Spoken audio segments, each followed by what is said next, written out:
This documentary is about the difference between formal and informal English. I conducted interviews to see what people thought. The first interview I conducted was with my friend Eric, and this is what he had to say. The first question I asked was, what do you think the difference is between formal and informal English in your own words? This is what I got. Formal English is the English you use when you're like going out to like a wedding or a ball and you're all dressed up fancy. And like informal English is like what you use, everyday language. You're just going to work, going to school, playing sports. That's when you use your informal English. Eric is right.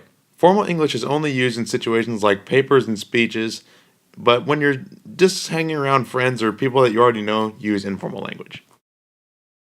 The next question I asked was, do you think that there is a standard American English that all of us speak and use in everyday life? This is what I got. Yep. Eric likes to elaborate. Then I asked him, can you speak it? Uh-huh. By all the research I've gathered, Eric is not technically right. You can't truly speak standard American English, and it does not truly exist because it is accentless.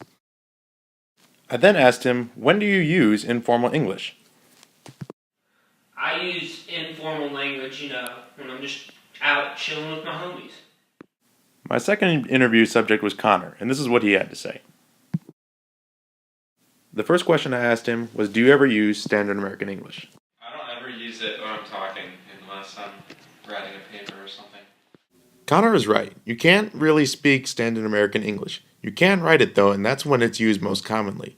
Standard American English is accentless, that's why you can't speak it. My next question was for Connor was, does standard American English allow for accents in your opinion?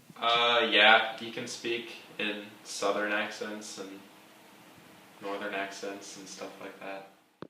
I thought it was important to include that question because even though I've said it before that standard American English is accentless, I think it's important to know that the opinion of most people is that you can speak in standard American English with an accent. So what is the point? The point of this is to show that's the difference between formal and informal language and how standard American English is misunderstood. I would like to make it known that I did more than 2 interviews. The ones with Connor and Eric were the most comprehensive and the most complete, so that's why I chose them. Thanks for watching.